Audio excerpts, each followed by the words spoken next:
आपकी स्क्रीन पे 3 फोटोग्राफ्स हैं। लेफ्ट में है सबसे एक किंग, सेंटर में है उस किंग का गोल्ड क्राउन और राइट में है Archimedes. Yes, you heard it right, Archimedes, जिसको आप ज्यादा जानते हैं आर्किमिडीज प्रिंसिपल के नाम से।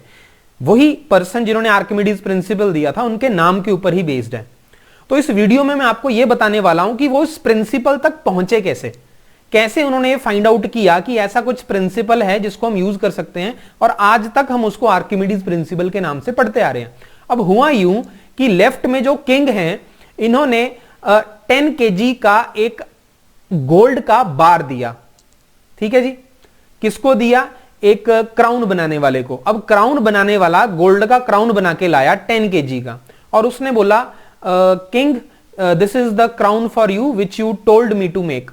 तो उस क्राउन बनाने वाले पर्सन ने किंग को आके बोला कि ये आपका क्राउन है जो आपने मेरे को 10 kg प्योर गोल्ड का बार दिया था, उसका मैंने ये बना दिया है। अब किंग ने जब उस क्राउन को देखा ध्यान से, तो किंग को थोड़ा सा डाउट हुआ कि इसने कुछ गड़बड़ की है। इसमें गड़बड़ मीन्स उनको लगा कि मे बी इसने थोड़ा सा सिल्वर मिक्स कर दिया है। अब सिल्वर मिक्स कर दिया, उनको सिर्फ शक था किंग को उसके ऊपर, क्राउन मेकर के ऊपर जिसने क्राउन बना के दिया। अब वो इस डाउट को पक्का करना चाहते थे कि इसमें कुछ ना कुछ उसने मिलावट किया या नहीं किया। अब किंग करे तो करे कैसे? वो सोचते रहे सोचते रहे सोचते रहे। तो राइट साइड में जिनकी आप फोटोग्राफ मैंने अभी बताया, आर्किमिडीज, उन्होंने आर्किमिडीज को बोला कि आपको अब मैं ये टास्क दे रहा हूं, आपने मेरे को ये बताना है कि ये जो मेरे को क्राउन अभी मिला है 10 kg का क्राउन बनाने वाले ने जो मुझे दिया है, इसमें कोई मिलावट है या नहीं है। As simple as that, simple सा क्वेश्चन। आर्किमिडीज को एक टास्क दिया उन्होंने, मुझे ये बता दो कि ये प्योर है या नहीं है। तो इसी प्योरिटी को चेक करने के चक्कर में आर्किमिडीज ने आर्किमिडीज प्रिंसिपल बना दिया। बात आ रही है समझ में? जब किंग ने आर्किमिडीज को बोला कि आप इस क्राउन की प्योरिटी मुझे चेक करके बता दो, तो ऐसा सोचते गए आर्किमिडीज सोचते गए कैसे करूं कैसे करूं कैसे करूं कैसे करूं। तो फाइनली जब वो ऐसा कर पाए, तो उसी चीज के बेस पे बन गया आर्किमिडीज प्रिंसिपल। अब उन्होंने ऐसा किया क्या? तो अब वो सोच, उनको समझ में नहीं आ रहा था। उन्होंने बोला कि मुझे हफ्ते का टाइम दो, मैं थोड़ा सोच के आपको बताता हूं कि मैं इसको कैसे फाइंड आउट कर पाऊंगा। कोई तो लॉजिक होना चाहिए। चलो फिर क्या हुआ, वो सोचते गए कैसे करूं कैसे करूं कैसे करूं। तो एक दिन वो क्या हुआ, एक दिन वो नहाने गए, मतलब he went to take bath in the bathroom in the morning, and उनका जो बाथ टब था वो उस दिन क्या हुआ कि पूरा ऊपर तक भर गया था। नॉर्मली तो आप एक लेवल तक उसको भरते हो, पर उस दिन मे भी टैप खुली रह गई, कुछ भी हुआ, तो टॉप तक वो भर गया। अब टॉप तक वो भर गया, जैसे ही वो बाथ टब में बैठे जाके, तो इमेजिन करो क्या हुआ। मतलब इमेजिन आप कर ही सकते हो हुआ क्या होगा। जो टॉप तक पानी भरा हुआ था वो बाहर आ गया होगा, और क्या होना वहां पे। तो जब वो आर्किमिडीज उस बाथ टब में बैठे, तो जितना वॉल्यूम उनकी बॉडी का था, वॉल्यूम समझते हो ना, जितनी स्पेस कोई बॉडी एक घेरती है, जितना ऑक्यूपाई करती है स्पेस, उसको उसका वॉल्यूम बोलते हैं। आपको पता है मेरा भी वॉल्यूम है, आपका भी वॉल्यूम है, जितनी भी हमने स्पेस को कवर किया हो, दैट इज आवर वॉल्यूम। तो जितना वॉल्यूम आर्किमिडीज की बॉडी का था, और जब आर्किमिडीज की बॉडी बाथ टब में गई, तो उसी वॉल्यूम के करस्पॉन्डिंग जो वॉल्यूम है वो बाहर आ गया बाथ टब से। किसका? पानी का। देन यू नो आर्किमिडीज ने क्या बोला, ये देखो जरा photograph. Eureka eureka, I got it, मिल गया आंसर मिल गया मुझे। अब आप ये सोच रहे होगे, आर्किमिडीज तो नहाने गए थे, बैठे ये बाथ टब में, पानी आया बाहर, तो ये गोल्ड क्राउन की इंप्योरिटी कैसे पता लग गई उनको? Actually he got the logic. उनको लॉजिक ये पता लगा कि जब आप किसी बॉडी को, ठीक है जी, जब आप किसी बॉडी को, एक गिवन मास की वो बॉडी है, उसको किसी लिक्विड में डालते हो, तो वो लिक्विड की जगह लेती है और लिक्विड को डिस्प्लेस करती है साइड में। और अगर वो लिक्विड आपका कंटेनर में टॉप तक भरा हुआ है और आपने ऊपर से उसकी चीज, किसी चीज को डाला, तो आपने प्रैक्टिकली भी देखा होगा वो लिक्विड बाहर आ जाता है।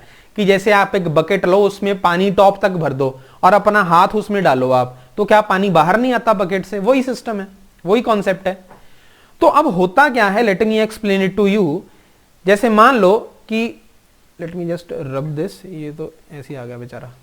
अच्छा अब देखो, अब अगर मैं बोलता हूं एक बॉडी का एक फिक्स मास है m, तो क्या मैं मास को लिख सकता हूं डेंसिटी इनटू वॉल्यूम? आपको पता है, क्योंकि डेंसिटी होता है, व्हाट इज डेंसिटी? डेंसिटी का फॉर्मूला पता है ना आपको, density is mass per unit volume. तो मास हो जाएगा डेंसिटी इनटू वॉल्यूम। बात आई समझ में? अब मान लो कि मेरे पास एक 10 kg की बॉडी है, क्लियर है। अब 10 kg की जो बॉडी है वो किसके कॉरेस्पॉन्डिंग होगी, एक पर्टिकुलर डेंसिटी और वॉल्यूम के।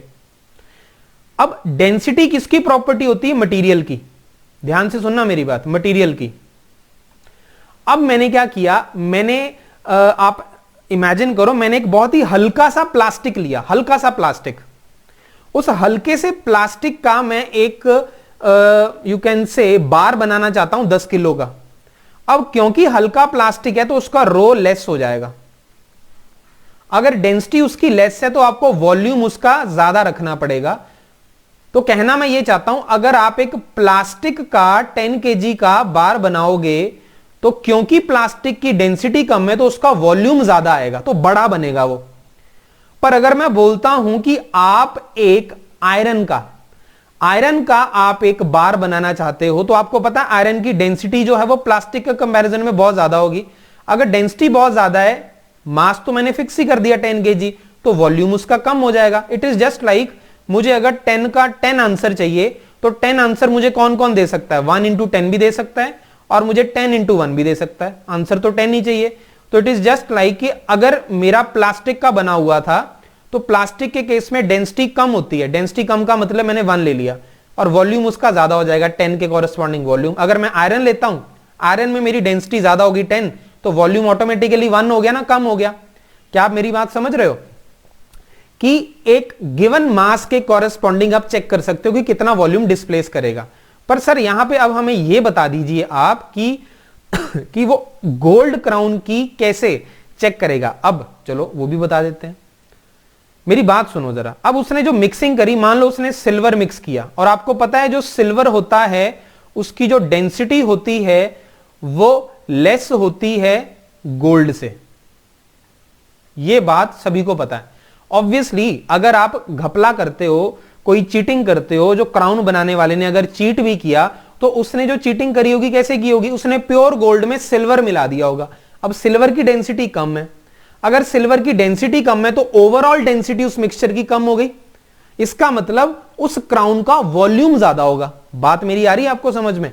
अब किया क्या, आर्किमिडीज ने किंग से एक प्योर गोल्ड का 10 kg का बार मांगा, होते ही है किंग ने दे दिया उनको, प्योर गोल्ड का 10 kg का बार मांगा उन्होंने।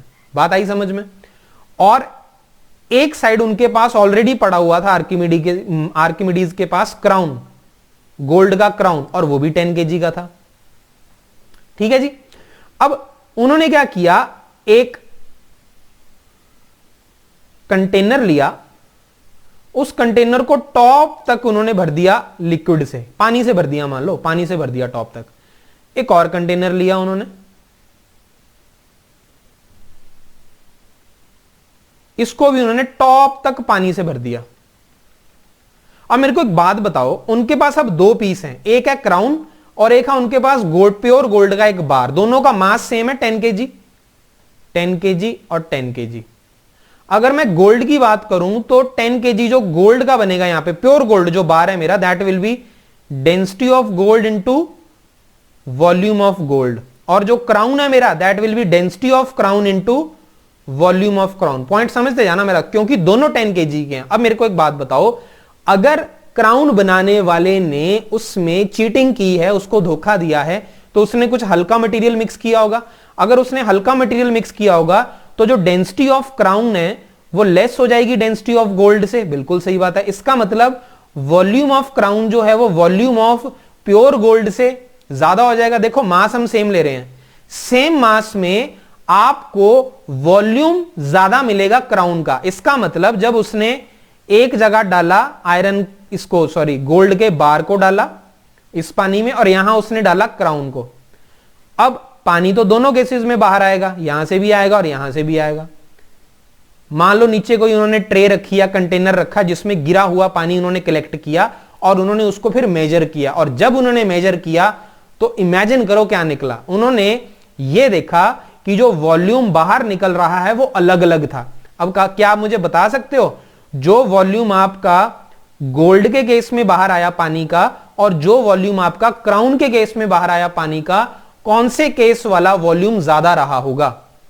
ऑब्वियसली वॉल्यूम जो आया क्राउन के केस में पानी का बाहर वो ज्यादा था वॉल्यूम ऑफ गोल्ड से। इसका मतलब density of crown less than थी डेंसिटी ऑफ गोल्ड से। इसका मतलब जिससे क्राउन बना हुआ था वो वाला मटेरियल हल्का था, इसीलिए इससे ये प्रूव हो गया कि उस क्राउन मेकर ने किंग के साथ चीटिंग करी है। चलो जी, मुद्दा जो था किंग का वो तो हो गया सॉल्व, और इवेंचुअली आर्किमिडीज ने बना दिया आर्किमिडीज प्रिंसिपल इसी के बेस पे, क्योंकि ये चीज तो हर जगह वैलिड है। और आपको पता ही है आर्किमिडीज प्रिंसिपल जो होता है वो हमें ये बताता है कि आपने पढ़ा होगा कि जब भी एक बॉडी को आप एक लिक्विड में इमर्स करते हो तो उसके ऊपर एक बाइंड फोर्स लगती है, and that is equal to the weight of the liquid displaced, कितना वेट लिक्विड का डिस्प्लेस हुआ है। और एम को आप लिख सकते हो density of liquid volume of liquid into g. तो कहने का मतलब है जो बाइंड फोर्स लगती है वो वॉल्यूम ऑफ लिक्विड डिस्प्लेस्ड और डेंसिटी ऑफ लिक्विड जिसमें आपने उसको डाला उसमें लगती है। बात आ रही है समझ में? तो अगेन जो सारे का सारा फोकस है वो कहां पे आ गया कि जितना पानी बाहर निकला, क्योंकि वॉल्यूम ऑफ लिक्विड डिस्प्लेस्ड क्या होता है आपका, जितना बाहर निकला आपका पानी उतनी ही जगह उसने अंदर घेरी होगी और उतनी बाइंड फोर्स उसके ऊपर लगती है। हेंस इवेंचुअली इसी के थ्रू उन्होंने जब इसको मेजर किया तो finally he made it Archimedes principal. तो ये वीडियो बनाने का पर्पस आपको ये बताना कि आर्किमिडीज प्रिंसिपल के थॉट, मतलब उस प्रिंसिपल के थॉट तक आर्किमिडीज पहुंचे कैसे। So this was the story for that. So if you like the story, just hit the like on my video and share this video. I'll be making more and more videos like this in the story form. छोटे छोटे concepts की बनाता रहूंगा, और अगर आपको कोई लगता है मैं कॉन्सेप्ट आपको और अच्छे से सिखा सकता हूं, just let me know in the comment section. And so stay safe. I'll see you in the next video. Till then, keep revising. Thank you.